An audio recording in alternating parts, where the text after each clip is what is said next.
Hi there, Adam Gower here. Thanks so much for joining me today for the latest podcast in my new series, The Real Estate Crowdfunding Show, Syndication in the Digital Age, geared to sponsors wanting to raise capital online and to learn what are the key strategies and tactics for utilizing social media to its absolute maximum. My guest today is Jeff Bullas. Forbes call Jeff a top influencer and the world's top social marketing talent.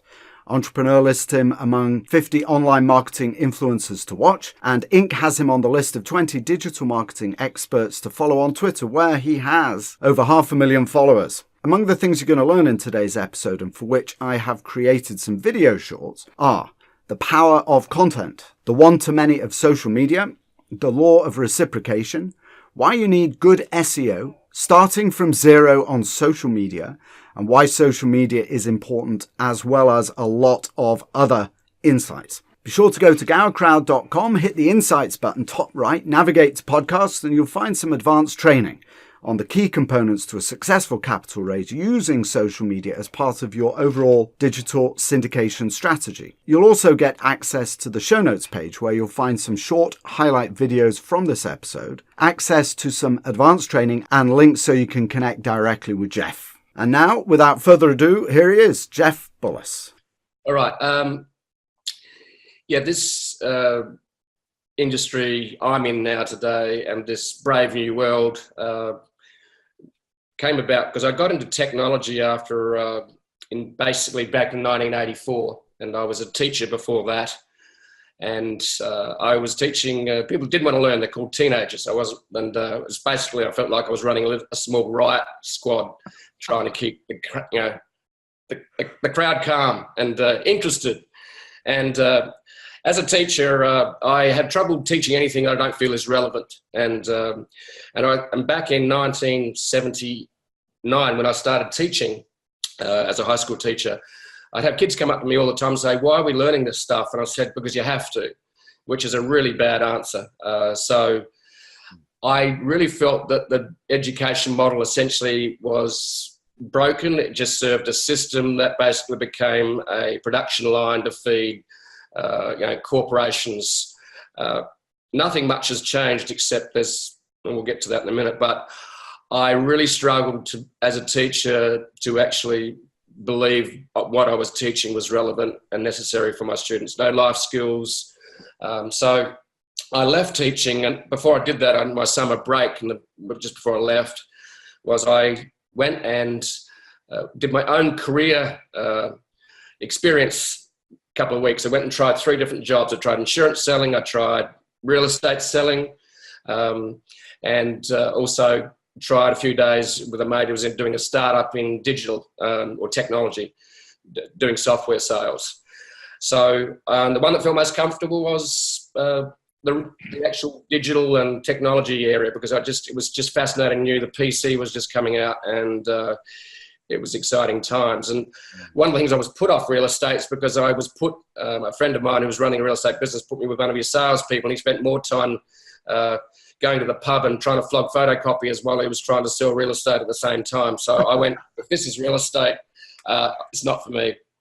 So I've dabbled in real estate. I've actually been a real estate agent a few years ago when things were a bit tough. But so I got into technology, and I was in the middle of the whole PC revolution, which was just so exciting. So I decided to leap in and do it. And I worked for one of the biggest first IBM PC dealership in Australia. It was exciting times. And then what happened was that I moved on. I started my own business in communications and still in tech. And then the internet turned up in 1995, and I was really fascinated. And actually, there's something I started here. For some reason, it's all right. Done. So I'm going to put mine on airplane mode. There we go. Yeah, well, somehow I didn't even start it. My Spotify decided to start playing for me. Just perfect. Oh. Technology is wonderful. Yeah, it's perfect, exactly. Especially when it's random. So I started my own business building communication systems or communication cabling for high-rise building, which is rather exciting, and that went well. And then I noticed the internet in 1995 and went, wow, you're not going to need libraries anymore, and came up with some ideas that were way ahead of their time. A company about selling videos online called Media Now, which is essentially was what the Netflix model, but it was just too early. So I'd been in the technology since 1984. But what really excited me in 2008 was I discovered social media. A friend of mine, a lady I was going out with at the time, said, why don't you get onto Facebook? And I went, so okay, got onto Facebook. And I noticed people's obsession with it. And I went, wow, there's something going on here. And then I got on Twitter, noticed the same sort of behavior. And I said, this intersection of humanity and technology, because it allowed everyone to become publishers effectively, I felt it was going to be a game changer and would impact marketing, would impact business, would impact media. And for me, it gave me a gateway to the world without the gatekeepers and the media moguls getting in my way and having to pay for attention. And so it really, really excited me. And I read a book by Tim Ferriss called The 4-Hour Workweek, and Tim's idea back then was to, essentially you can create a life of freedom if you embrace this digital world. And I liked the idea and didn't think I'd really be able to do it, but I read the book anyway and consumed it like a lot of people did. And then a book by David Meerman Scott called The New Rules of Marketing and PR was another book I read. And David's actually become a dear friend now. And he was one of my gurus back then. And he talked about the idea of building trust and attention online by creating content online and attracting an audience to you. And being in the sales and marketing industry for quite a long time in technology, I went, wow, I was used to cold calling, doing all the hard yards, fax broadcasting when faxes were around, I've done cold door knocking. And I went, so the idea of actually creating content and attracting an audience and building a business around that, I like the sound of that. And then there was one thing that really pushed me into what I'm doing today was a little blog by HubSpot. And they said, if you have an inkling of what you want to start a business on, or what you want to write about or share with the world, start a blog. And I didn't even know what a blog was then. Mm-hmm. And so I went, okay, social media is fascinating. I'm going to write about that. And I'm going to start a blog. And on March 9, 2009, 10 years ago, just over 10 years ago, I published my first blog post. So it was really an experiment and an observation of an emerging technology and a concept of content marketing, it's called today. So HubSpot calls it inbound marketing. It's where you attract an audience through creating content that adds value to your readers. And what was really exciting back then was social media was totally organic. You could create a big list on Twitter, you create followers on Facebook, and the filters back then were very few. The algorithms were open. So in other words, you could create a lot of organic traffic with social. So I realized this early and decided that building a large distribution on Twitter would be a good way to go. And so what I did is I actually started automating Twitter, actually growing my followers with automation, distributing content with automation. In what way was that? How did you automate? Very, very crude tools. Can't even remember what they were. We used, back then we were using tools like TweetDeck and Hootsuite. Now I'm using a platform called GowerCrowd, which is headed up by a lovely Frenchman called Emmerich. So I use that tool for automating our publishing in a sequences, because I realized if I had to be manually doing tweets and posts all the time, that I would be doing nothing else but doing that. And I had other things to do, like go for a bike ride or write a blog post. So, but the reality was that I discovered the power of content early in an industry that was emerging. So my timing was good. The organic possibilities and potential and actuality was huge. So I started writing content, and I was sort of on a mission, and I realized that I needed to create content consistently. So I was working for a digital company selling e-commerce platforms and solutions. And so I realized I needed to create content pretty well every day. So I got up at 4:30 a.m. for 4 years and wrote 5 days a week and hit publish around about 9 a.m. and then distributed on my channels, social, email, and so on. What kind of content, Jeff? I was just writing about my observations about social media. That's all it was. It was basically talking about what social media could do, because a lot of these conversations I remember all around dinner tables, people saying, what's the use of Facebook? You know, what's the point of Twitter? Is social media just a fad? I was a little bit of an evangelist, I suppose, about social media.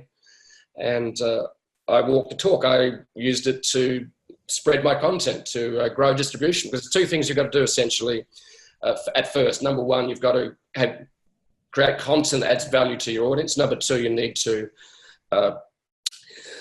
actually build distribution. You're a media company. That's what you are. So I'm a micro niche media company. That's really how I treated it. And I really didn't chase any monetization back then. It sort of showed up in its own beautiful, imperfect way. So how did it show up? How it started showing up was, I remember I got approached initially by a man called Johnny Hendrickson from New Zealand. He sent me an email, a very short one. He didn't have much time to waste. He was always very efficient. And it was actually not that well written, and I almost dismissed it as spam.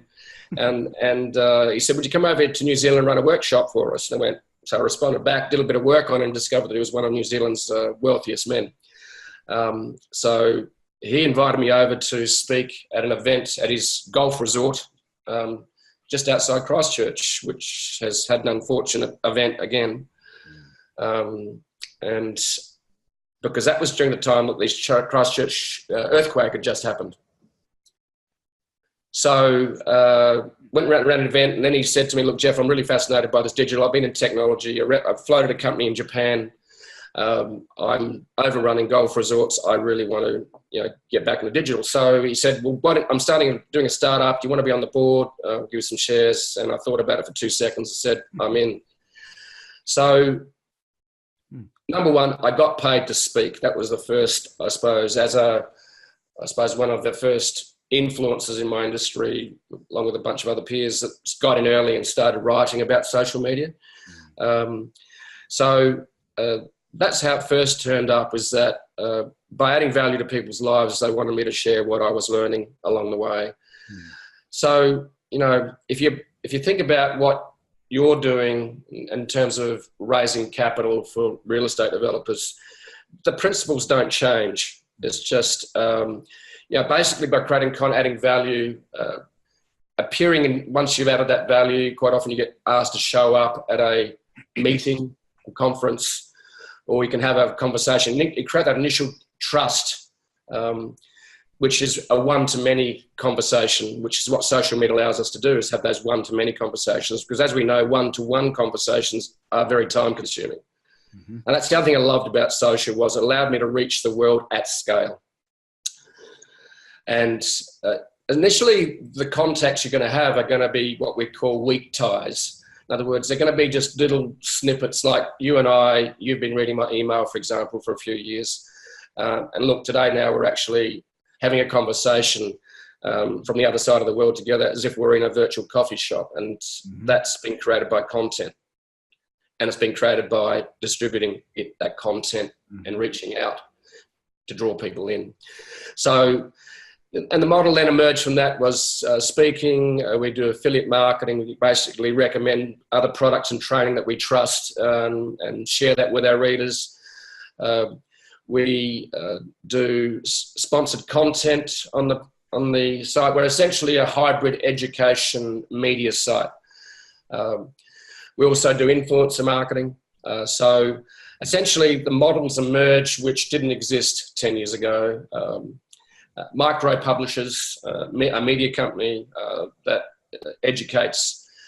So it's an emerging model, still is. You can nuance it in a variety of ways. You can sell online training. I have a blogging course as well. Still get paid to speak. So there's a whole variety of different pieces within that. So so that's how it all happened. It came out of 3 pieces of inspiration, and that's how jeffbullas.com emerged. How did you have how many, over 500,000 Twitter followers? 565,000, something like that. So how did you build that? If you were to start today, how would you set about building a following on Twitter if you started from zero? The principles follow the laws of humanity. In other words, the law of reciprocation. So I started following other people, and they noticed that I was following them, and then they go, well, should I follow Jeff back? And they'll maybe check my profile and they'll follow me back. So in other words, they will check out your stream going, oh, he's adding content of value. This could be an interesting fellow to follow. So if I follow them, they're going, and that thing is always like someone follows you on Facebook going, well, should I follow them back? And it was as simple as that. But back then it was much easier to actually do that. You could actually automate it. I used a tool called Tweepy, and that would target, I'd follow my competitors' followers because they're already following them because of, and I built an audience by doing that simply, and I did it at scale and automated. And I remember when I started automating about 9 years ago, the sort of like the social media purists started, telling me I was evil and that automation wasn't human, and was basically a really bad thing to do. And I got a lot of abuse on Twitter streams about automating. This was 8 years ago. Were you talking about it, Jeff? People knew you were doing it because they could see I was doing it. So I loaded up I use technology to actually tweet every 15 minutes. I see. Okay. Because, doing it manually is just madness, so. A friend of mine from Japan, a guy I met in Japan, a fellow called Steve Herman. He has 80,000 or so followers on Twitter. He's the White House correspondent for the Voice of America. He's the bureau chief. In the White House. So he flies around with the president on Air Force One all the time. He actually tweeted yesterday his 100,000th tweet. And I know he does that manually. It's what he does. Yeah. Well, politics is a little different to my game. And it's his business. I mean, he is a broadcaster. I mean, that's what he does, right? And politics is what really resonates. Twitter is really the perfect platform for, I suppose, divisive views. Whereas I'm not so controversial. But a lot of them do it manually, and that's needed in a political environment. Right, so let's talk about automation for a minute, because there's 1,000 rabbit holes that we could go down. So if you don't mind, let my mind just kind of wander through this. Yeah. So up until recently, so I started a Twitter account. I really like Twitter for various reasons. I like the speed. I like the precision of being able to get to something quickly and then drill down quickly. Whereas, for example, LinkedIn, you've got to read through a lot of stuff before you see anything relevant to drill down on. So I do like it a lot. And I discovered a platform called Manage Flitter. And I think it's an Australian company, actually. Right. And I Manage Flitter. Yeah. I was having a lot of success with them. They had this rule-based follow, unfollow with certain criteria. If somebody's been active, not active, has a profile, doesn't, etc., etc. And they were just shut down recently. Like the door was slammed in their faces. And it was disappointing because I'm producing content. I want it to get out there. And they were being successful. It was a successful strategy. It was working well. These were relevant people who were following me back and who I was able to communicate with. So, assuming that Twitter has shut that avenue down, 10 years on, right, since you started, what are the strategies that you've talked about bringing value to somebody? And certainly in the real estate world, we can think about what that kind of value can be. Instead of Jeff, here, invest in my deal, we've just met, right? I might say to you, Jeff, here's how you can save taxes, right, Yep. on something even irrelevant, right, to real estate. But let me just show you stuff that I've learned that's relevant, could be relevant to you. So let's just assume that we can create that content without the automation of follow, unfollow, bots, if you like. How does one go about broadening one's reach in the hopes of, right? Yeah. Yeah, so the game has changed, and now it's the social media platforms have become essentially pay to play. So, and the strategies I use to build 565,000 Twitter followers essentially don't work very well now. You would need to just manually follow people, and you can do that and identify target audience. And so it's just very granular, and get your hands and fingers dirty. So it's changed. So I noticed my social media was dropping I think last 2 years it's dropped. My organic reach has dropped by about 60, 70%. And I knew it was coming. I saw the algorithms being applied back in 2013 with Facebook reducing its reach as it rolled out its advertising. Because essentially, if you can reach people organically, why pay for it? So, it became, for me, it was quite obvious in 2013 that the game was changing.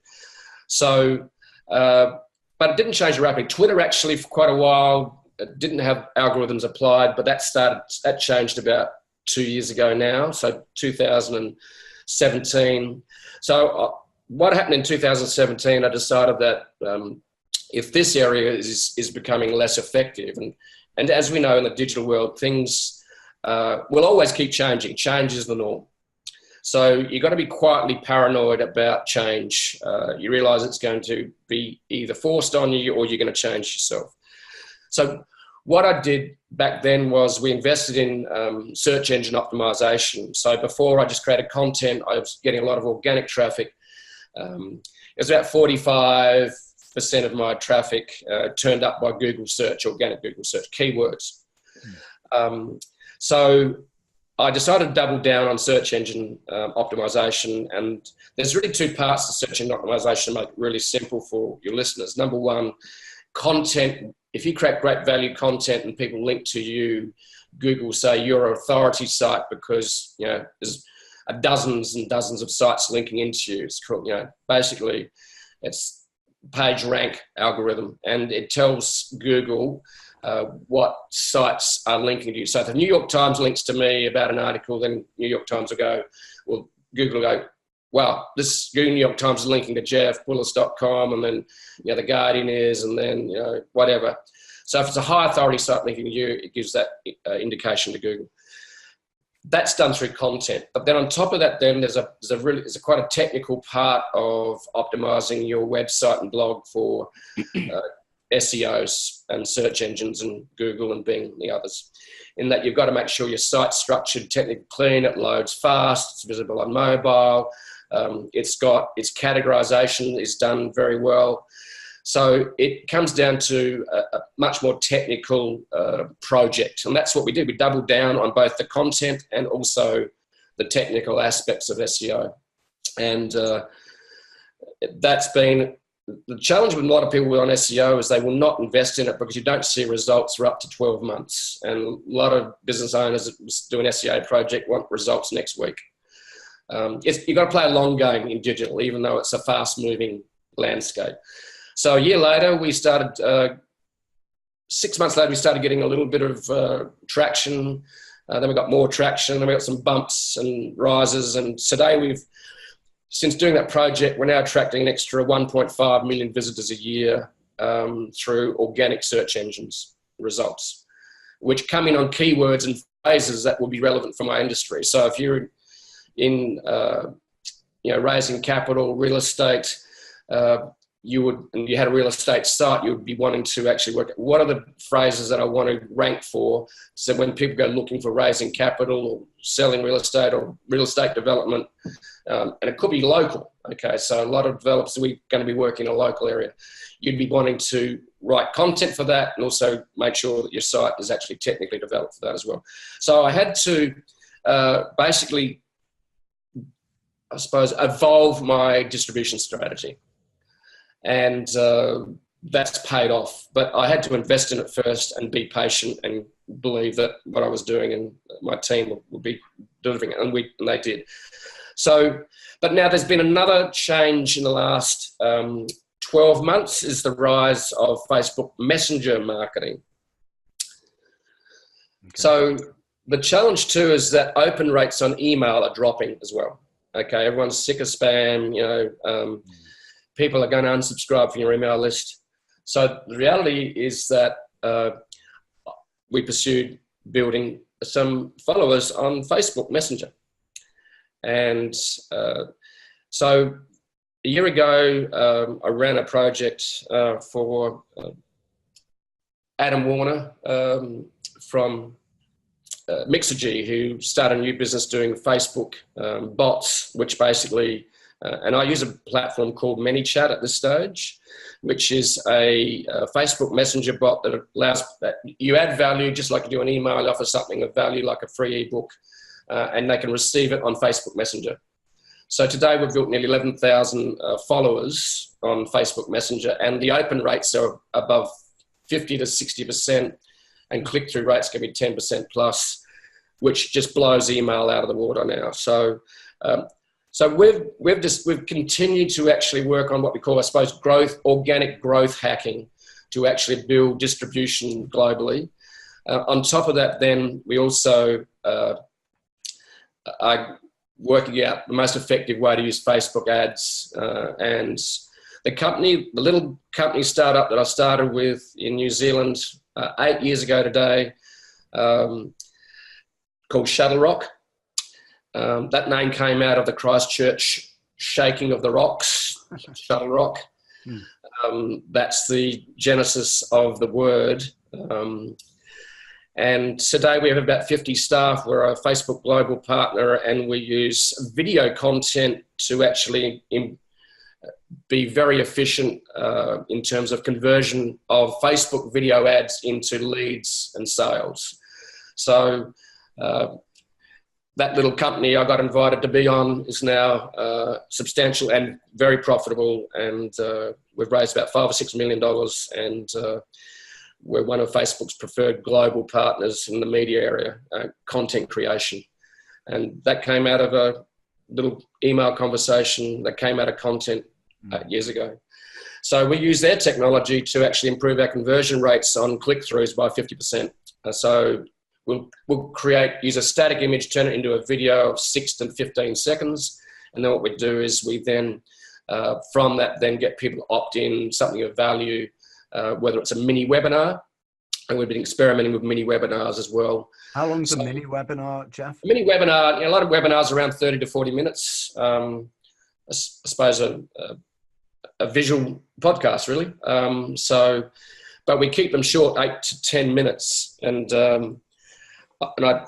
because it's basically quicker to do, and also people's attention span. People just don't have, generally, a lot of the time, 2.5 hours to spend on a podcast unless you're driving somewhere. And I don't drive many places, so I don't listen to a lot of podcasts because it's just, I'm not commuting.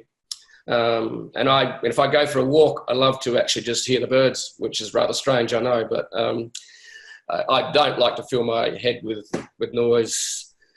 So essentially, we use a combination of different technology and distribution to, number one, continue to build distribution as things change. So we use search engine optimization. We continue to grow our email list, but we also are very much experimenting with Facebook chatbots and Facebook Messenger subscription building to grow the audience. So and then on top of that is Facebook ads that are very targeted, that we can reach the audience. We've got about 115,000 people like our Facebook page. We can target those. We can target small business and get very granular with Facebook ads, which is both, it's going to be interesting to see what regulators do with that over time. Germany's decided that Facebook's going to be banned in the country because its targeting is basically a monopoly, and so no true competitors. So will Facebook Messenger be the go-to? Well, I do know Facebook's actually experimenting with Facebook Business Messenger subscription. So you've got to be quietly paranoid and assume that things are going to change. In the meantime, you work on those that do and continue to expand on those things that do. So we continue to work on our distribution and still continue to work on creating content adds value and solves problems and hits people's pain points. And it wouldn't be any different in the real estate area, is that taxes are a pain point, as we know. All those areas of, real estate that you as a content provider would want to be talking about and offering solutions. Jeff, so gosh, it's absolutely fascinating to hear you speak about this business, about your business. So my immediate reaction to everything that you are saying, and I've been playing with this for the last 2 years, or at least researching it and getting involved and getting more involved. And in my industry, I'm a world expert, right? Which should just tell you how far behind the real estate industry is. When I hear you talking, here's the first thing that comes to my mind. Total, and also looking at your emails, and I was going through them before we spoke, just looking at the type of content, the type of value, the type of options. It's the same way that you've just described, all these different avenues for distribution. The one word that comes to mind is one word: total overwhelm, right? Yeah. Like, where do you start, right? I'm in an industry that is absolutely has zero knowledge of the industry that you've described, and yet has to become expert immediately, right? And that the people that I work with, we need to move to any motion in this industry for a real estate developer raising money online immediately puts them at the forefront of the industry. Does that make sense? The second somebody puts a Twitter account up and starts sending valuable content out, suddenly they're at the head. They're leading the crowd now. And yet it's like tiptoeing into the water. So for an industry, right, for somebody listening to this in the real estate industry who is like, I feel like, where do you start, right? Where do I start with SEO? Do I start with a Twitter account? How do I create content? Like, where does one start when the starting point is from zero? Yeah. You don't want to overcomplicate it. I hear what you're saying. So what I've covered is what I do. So I don't expect the average real estate developer to come up to speed. And for me, some of my peers in the industry, I am blown away with how good they do their job as well. And I think, to keep it really simple, if let's distill it down to simplicity, try and get some clarity out of complexity, and to try and get some simplicity out of this overwhelm, this just huge blue sky. Number one, I would think about the biggest problems that your industry faces. I'd list 10 big problems. Then I'd start creating content around those big problems. And then that's the content piece. How you get that written? Well, you might want to hire a journalist. You might want to invite experts in your industry to participate, because you could give them a platform.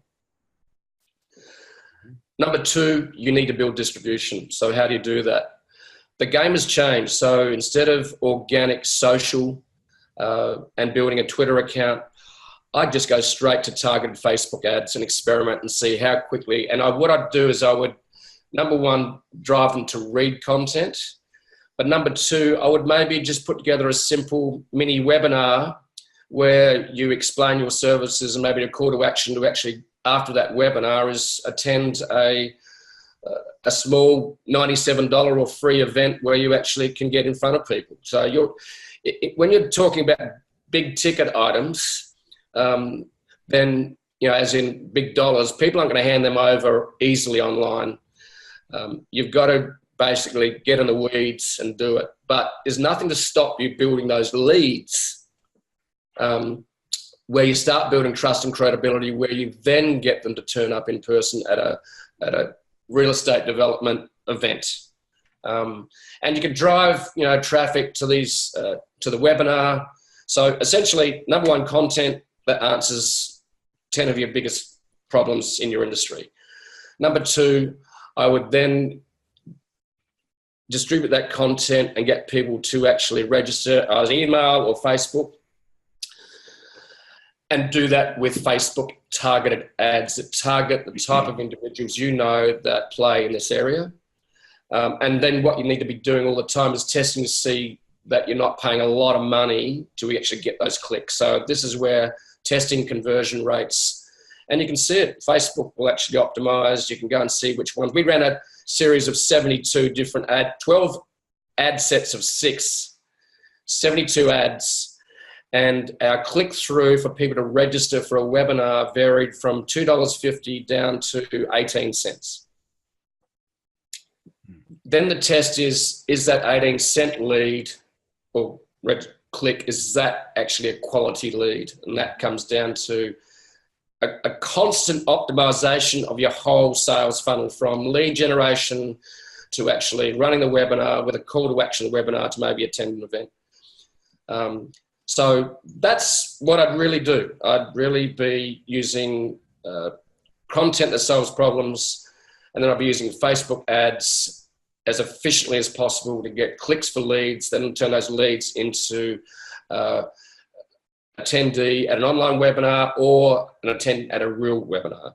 Fascinating. So how do you distribute that 10-point content, like those 10 points of content? You could do that with, number one, if you're getting a website built, you should, if someone's a website developer is a good website developer, should better build you an SEO-friendly website. And then I would have someone that would come in, if they aren't, I'd maybe get someone good, but continue to, from day one, make sure that your site loads quickly, is on mobile, it's got clean site structure, loads quickly, and essentially has, and there's different, you have an ecosystem within your industry, and you can maybe break it into maybe 8 to 10 categories. Okay, it might be the financial side of, business processes for real estate developers, or tax minimization for real estate developers. You've got an ecosystem that sits around your core. Okay. So what I'd be doing is I'd actually be building real estate ecosystem content that is relevant to your industry. And that it's an imperfect science, but you can go and see what that is. And a good SEO person would help you categorize that. And then you create content, what we call pillar content within each of those, which would be maybe a 5,000-6,000 word article. In other words, you want to create some of the best content in your industry globally that is going to become the core article that adds so much value that you become the go-to place for expert advice. And that sits on your website. That sits on your website. And then, right. And then the structure is below that top piece of content, that big, 5,000-6,000 word article sits 1,000-word blog posts that discuss different pieces of information around that core category. And that can be created by you, or by the sponsor is the developer. That can be created by the developer in their voice, or, as in your case, third parties who are experts in their field who speak to the same subject, right? That's right. Doesn't matter who does it, as long as it's quality content. So we have a high editorial standard to make sure that's at least 1,000 words as well written. I have an editor that manages that. And we just make sure that we produce quality content. And I realized early on that I couldn't get up at 4:30 a.m. and write while we're trying to run a business as well. So I realized about 5 years ago, to actually give other people, guest writers, a voice, because we give them distribution. We have over 5 million visitors a year to the blog. So there's an exchange of value. We give them distribution, they give us content. So that's essentially what we do. People that really want to do more sponsored or bigger businesses, small to medium businesses that want to software as a service companies that want to reach the world, and we can boost that with Facebook ads and Facebook Messenger and calls to action. Well, then that's more sponsored content than rather just in a guest author piece. So you just got to work out ways to actually scale your content, scale your distribution. All right, so let me clarify something. So there's two prongs to this. One is, and we've like coming fast on an hour. So I don't want to take up too much of your time, but I would absolutely love to continue at some point. We're going to exhaust the time that we have now. We could keep on going. Yep. But there's 2 points of content or two prongs that you've described.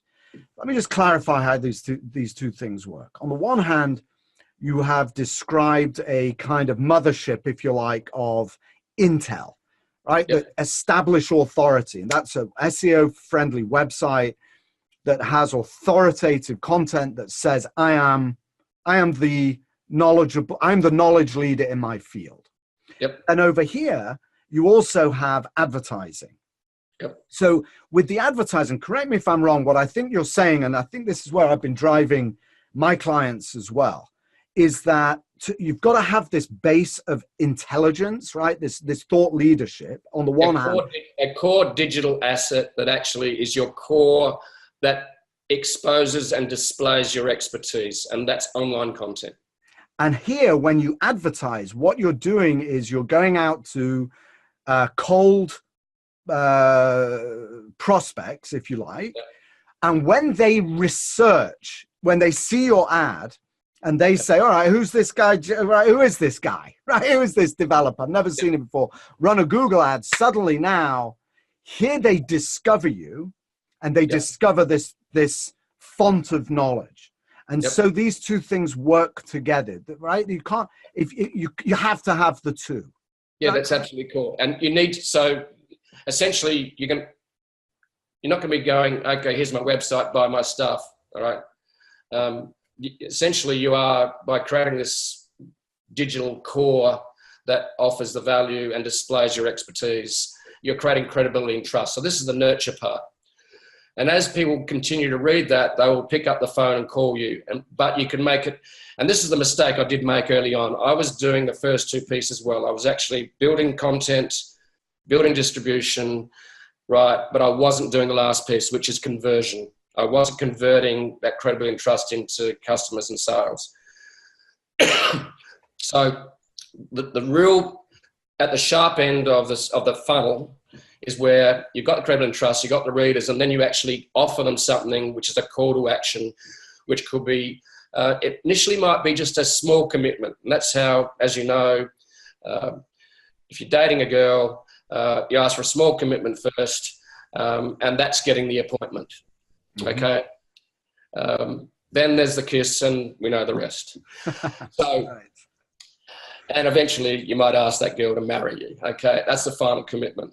So the reality is that you only asking for small commitments first. In other words, subscribe to my email list, follow me on Facebook, Messenger. Now I can have a conversation with you. And then you should say, well, gee, I'm running an event in your local area in September, and you'll target that with Facebook ads, call to action, and hopefully fill the room.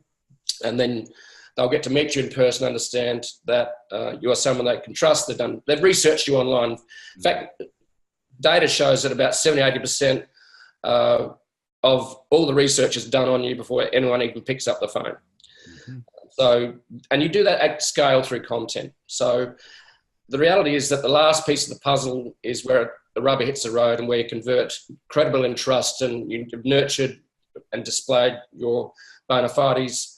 And then you actually can ask for that first small commitment. And from that first small commitment, then the next stage is actually nurturing that to actually sell a $2,000 product, a $1 million product. And you're not going to sell a $1 million product or get investors essentially to hand it over unless they've seen the color of your eyes. Mm-hmm. So it certainly, digital marketing is where it can start. But then those weak ties that you've created online need to then turn into strong ties, where you actually have build credibility and trust. That might be a face-to-face meeting. So that's essentially how it works. Yes, core mothership, your digital asset that adds value, displays your expertise, and also creates social proof, like say, well, how many followers I have on social. And so the follower thing works in the social proof way. Then it's getting smart about how do I get my audience to actually take action, and start with a small commitment and then expand it to larger commitments over time. And organic social essentially is pretty close to dead. I would just be getting really, really good at Facebook advertising. And then there's other things like influencer marketing that sit around that as well, or next to it. So for people to go out and, well, build a Twitter following, tweet my content, I'm going to have a business, that's doesn't work today. It's essentially the industry, the social media industry is now an industrial giant. And essentially the rules have changed, and you've got to play within the rules, or growth hack the rules, and build Facebook Messenger subscriber lists, and realize that the SEO game is a long game, and continue to build authority. So you continue. So 80% of our traffic now is actually from search engines. So But that's something you've been working on for quite a long time, right, Jeff? Yeah, that's a long game, and you do that in parallel with your paid traffic distribution. It doesn't mean you shouldn't be growing organic social as well, but it's just not as effective as it used to be, and it can take a long time, and it's continue to be less effective because that's the way games play. And reasonable also, like, last question, and then if you don't mind, let's move on to wrap up, if you don't mind. Yeah. Just for your sake, more than anything, I'm more than happy. I mean, you're absolutely fascinating. I could listen to you all day, actually, and then drill down on each one of these individually. So the mothership is the website. I get that. But also you have these satellites, if you like, and the satellites for content distribution include things like Twitter, Facebook, LinkedIn, YouTube, etc. So wherever your prospect wants to be to find out about you, because everybody's different, right? Everyone's different. You advertise on Facebook, they're on Facebook because they responded to your Facebook, right? But they may be a Twitter fan, or they may be active on LinkedIn. So to have that core content distributed on all these channels enhances your reach. Is that a reasonable assumption? Yeah, you've got to get people's attention. Number one, you've got to create content. Number two, you've got to get distribution. So it's a hub and spoke model. You've got to think of yourself as a media company. That's adding value. And so that's it. It really is. And whether you pay for it or do it organically, it doesn't matter. Be aware that things will continue to change. And you might find, and don't try and do all of these well right from the word go. Pick your social media channel of choice, or maybe 2 or 3, and then do SEO, build your email list, so don't try and do everything. Just concentrate on a few core areas, but you've got to get distribution so that you actually can reach your audience. It's simple. If it's the old saying, if a tree falls in the forest and no one heard it fall, did it actually fall? We don't know. Right. So reality is that you just don't want to be, you don't want to hear the sound of crickets, so. Yeah, exactly. 3 questions. Number 1, what's the most important thing somebody just starting out, raising money, actually, right? My audience, online, what should they keep in mind? What's the most important thing someone should keep in mind? I think in the digital world, it's creating trust through creating content that adds value to their potential audience. Second question, what's been the hardest lesson that you have learned online? The hardest lesson I've learned is turning readers into customers. In other words, the sharp end of the sales funnel is where you turn attention into leads and sales. I think that's my biggest lesson, and it's a lesson I'm still working on and will continue to work on. So that's your biggest challenge, is understanding the nuances of building a digital sales funnel that converts. And then the final, Jeff, what are your personal key daily habits that make you successful online? I run a morning routine, which is maybe a little different. I get up and I meditate for 20 minutes. If I've got too much chatter going on, then it's going to be hard to be centered. Number two, I do a lot of reading. If you're going to create content, it doesn't come out of a vacuum. You've actually got to consume content to be a creator. Thirdly, work out how you can scale your efforts. In other words, how can I get my content out there? And then lastly, once I've got my content out there, how do I convert that into opportunities? And sometimes the journey from that is going to be very much a twisted and a twisty one. The path to sale is quite often more like a matrix than a path. Mm-hmm. People can come in from different aspects and will surprise you how they discovered you. In other words, you've got to be ubiquitous. And don't assume that one channel is going to do it all for you. And so that's it, really.